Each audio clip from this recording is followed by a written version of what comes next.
ரம்யா. நான் பெங்களூரில் வசித்து வருகிறேன். கடந்த 6 மாதங்களாக வேலை தேடி சிரமப்பட்டேன். வருத்தமும் பாரமும் அதிகமாக இருந்தது. இப்பொழுது ஆண்டவருடைய பெரிதான கிருபையினால கர்த்தர் எனக்கு ஒரு நல்ல வேலையை கர்த்தர் தந்திருக்கிறார். கர்த்தருக்கு மகிமை உண்டாவதாக. கரங்களை தட்டி கர்த்தரை மகிமைப்படுத்தலாம். என் பெயர் மார்கரெட். எனக்கு கேன்சர் வியாதி இருப்பதாக கூறினார்கள். நான் ஒரு வீட்டில் 10 வருடங்களாக வேலை செய்து வருகிறேன்.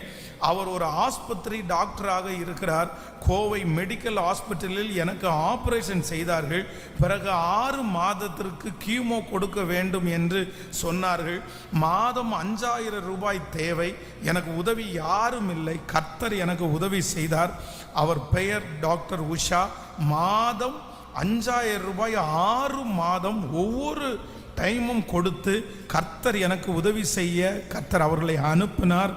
எனக்கு இவ்வளவு நெருக்கத்திலையும் நான் அறியாத இடத்திலிருந்து எனக்கு உதவியை அனுப்பின தேவனுக்கு நல்ல கரங்களை தட்டி கர்த்தரை ஆமென். கர்த்தருக்கு ஸ்தோத்திரம். என் பெயர் மனோஜ்குமார். இந்த மாதம் ஜூன் 7ஆம் தேதி என் அப்பாவிற்கு பிரெயின் ஸ்ட்ரோக் ஏற்பட்டது. கேம் சிகிச்சை ஹாஸ்பிட்டலில் அட்மிட் செய்தோம்.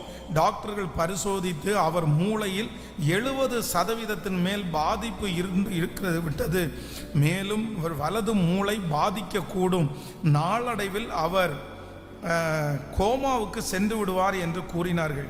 மிகுந்த துயரத்தில் இருந்த எங்களுக்கு மாமா ஒருவரின் மூலமாக உங்களுடைய ஆன்லைன் மூலம் முழங்கால் யுத்த ஜபத்திலே நடக்கிறது என்று தெரிந்து அந்த நாளிலிருந்து கடைசி நாள் வரைக்கும் இந்த காரியத்திற்காக ஜெபித்தோம். பாஸ்டர் அம்மாவிடம் நாங்கள் வந்து குடும்பமாக ஜெபித்தோம். அதே நாளில் எங்கள் அப்பாவுக்கு கர்த்தர் சிகிச்சை நல்ல பலன் கொடுத்து கர்த்தர் பரிபூரணமான சுகம் கொடுத்து இன்றைக்கு மரித்து போக வேண்டிய என்னுடைய தகப்பனை உயிரோடு வைத்திருக்கிற தேவனுக்கு நல்ல கரங்களை மேலே தட்டி கர்த்தருக்கு ஆமென்.